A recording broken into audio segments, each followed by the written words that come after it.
Alors, nous sommes sur la base de Valcartier, à l'endroit même où était situé le camp de Valcartier lors de la Première Guerre mondiale, de 1914 à 1918. Mais particulièrement, le camp de Valcartier, en 1914, était le seul et unique camp d'entraînement pour tout le corps expéditionnaire canadien. La route derrière moi était la route qui divisait le camp et les tentes en deux parties. Sur le long des routes ici, il y avait des centaines de petits commerces qui offraient des produits aux soldats, des souvenirs, de la nourriture, des studios de photographie, des endroits où on pouvait regarder des films muets, évidemment, et c'était très actif. On la comparait même à une foire. Mais c'était grouillant d'activité ici.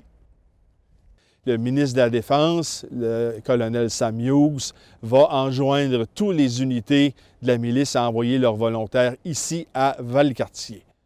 Pourquoi Valcartier? C'est parce que Valcartier est situé non loin de Québec. C'est un terrain fédéral ici et Québec a son port où on peut embarquer et débarquer facilement les troupes, les hommes et le matériel.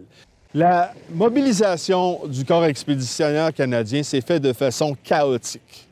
Il y avait d'abord un plan de mobilisation qui avait été établi par un officier d'état-major britannique attaché à la milice canadienne. Et ce plan était parfaitement orchestré et administré. Mais lorsque la guerre éclate et que le Canada entre en guerre, Sam Hughes improvise et va contacter directement les commandants des unités de milice en sautant par-dessus la voie hiérarchique.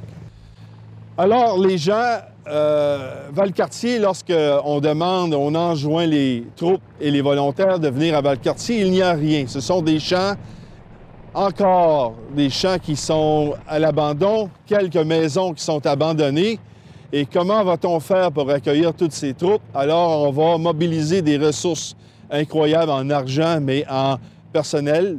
Et on va transformer ce camp-là en quelques jours pour recevoir 25 000 hommes. C'était le plan original ici. Les troupes commencent à arriver à partir du 18 août et en quelques jours, le camp va accueillir jusqu'à 36 000 volontaires ici, ce qui est énorme, beaucoup plus que les 25 000 prévus originalement.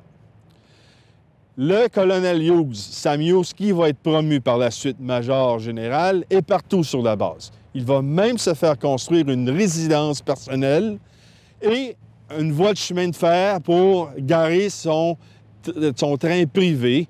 À ce moment-là, il peut venir à peu près quand il veut et partir quand il veut.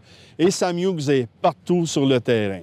Et ne fait pas qu'observer, il participe lui-même, interrompt les instructeurs pour montrer lui-même comment faire du combat corps à corps, comment tirer, va même engueuler vertement ses officiers devant ses troupes. Bref, il n'est pas très populaire du tout.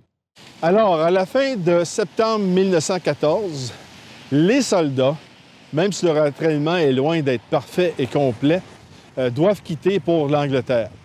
L'Angleterre a besoin d'avoir une présence canadienne rapidement, non qu'elle est en danger, mais pour montrer le soutien des colonies à la mère patrie, la Grande-Bretagne. Donc, conscients que les soldats ne sont pas entièrement prêts à aller affronter l'ennemi, vont parfaire leur instruction sur les plaines de Salisbury en Angleterre et ailleurs.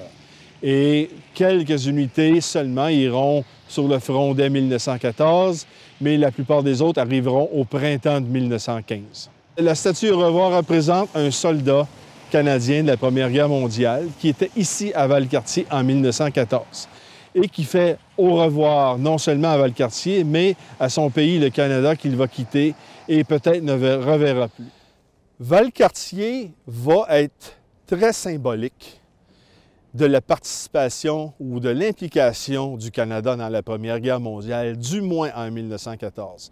Le Canada est une jeune nation, un dominion, qui veut montrer à la Grande-Bretagne qu'il est capable de faire sa part et qu'on peut participer à la guerre en étant Canadien tout en soutenant l'Empire. Donc, c'est une jeune nation, à peu près comme c'était le terrain ici qui avait à peu près rien. Et en peu de temps, on en a fait un grand symbole, un point central du Canada où on a envoyé une flotte d'une 30aine de 1000 hommes de l'autre côté, ce qui était très symbolique ici.